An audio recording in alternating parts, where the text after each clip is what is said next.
Hey guys, what's going on? Hey, welcome back to the Bad Beast Barbecue and Cooking Show. I'm your host, Daryl Smith, and today we're going to be taking a look at the Fire Butler. The Fire Butler is a Weber accessory that was made by a guy by the name of Troy Nadal out of Beverly Hills, Florida. What it is a gravity-fed attachment that goes into your Weber, and it helps you extend your cooks. You can do several things on the Weber grill with this attachment. You can it comes with a pan, so you can use it as like a hibachi. You can do long 10-hour cooks on it. You can do indirect and direct grilling. You can use it as a smoker. So it definitely enhances the capabilities of your Weber kettle grill.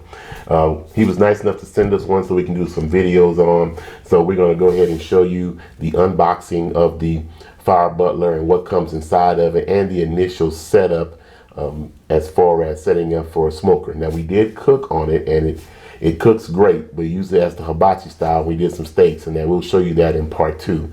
But like I said, with this one here, if you check out this picture here, the Fire Butler can function as a smoker, work as a hibachi, direct and indirect cooking. You can sear steaks and things on it. You can even bake on it, and you can use it as a regular grill. It gives you actually 2-zone cooking. The heat's in the middle, and the outside is your secondary zone. So hang around. We're going to show you what's in the box and exactly how to set this thing up.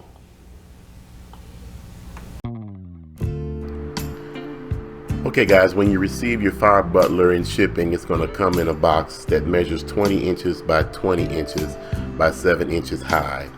The weight of the box is going to be approximately 27 pounds. Ours arrived by UPS. When we cut the box open, the items inside were well packed. There was plenty of popcorn inside to protect the parts. Here's the assembly. It's very well tied down with some heavy bands to make sure that the parts don't slide around within the box to get damaged during shipping.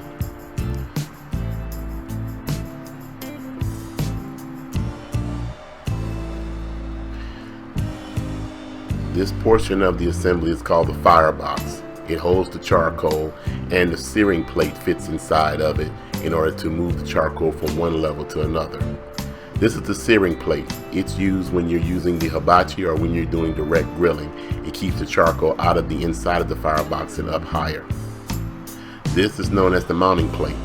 It replaces the charcoal grate in the bottom of the Weber kettle, and it is cut with a square so the firebox will fit inside. And finally, this is the Hibachi Pan and the heat deflector. So this is placed on top of the firebox during smoking and both hibachi type cooking to disperse the heat. It's a very heavy piece of metal and well welded together.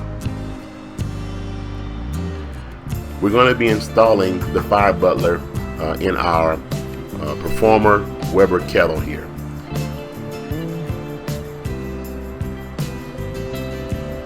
First thing you need to do is remove the main lid, and then remove both the cooking grate and the charcoal grate in the bottom of the Weber kettle. After talking to Troy on the phone for a while, he said that initially when you set it up, you're supposed to have the vents open, wide open, both on the top and the bottom of the Weber kettle. Then once you reach your ideal temperature, then you can back both vents down to about 95%, or 1/8 of an inch, which is what we're showing you here.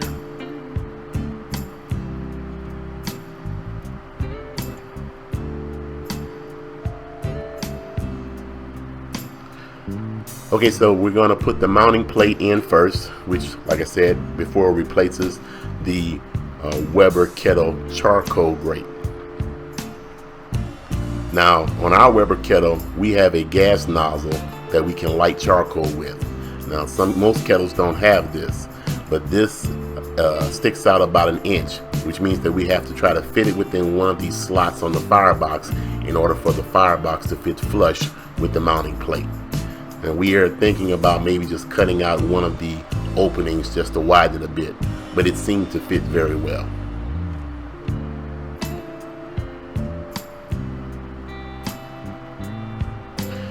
Next, we took the hibachi pan, and according to the instructions, you must put foil across the top of the hibachi pan.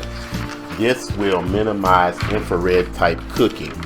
Now, if you're concerned about drippings, you can put a narrow or a shallow drip pan within the hibachi pan and then poke a hole in the foil.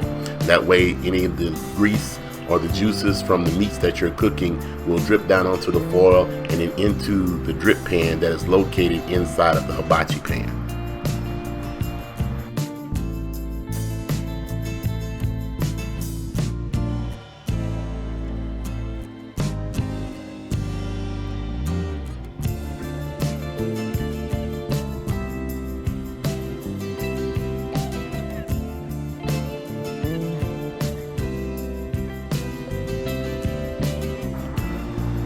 And once you have the hibachi pan covered with foil, it goes directly onto the fire box, acting as a heat deflector and minimizing infrared cooking. After that, you simply place your cooking grate back on top of the hibachi pan and you're ready for a 10-hour smoke. The searing plate is not used in this configuration. It'll be used when you want to cook hibachi style or do some hot searing. And we'll show you that in part 2.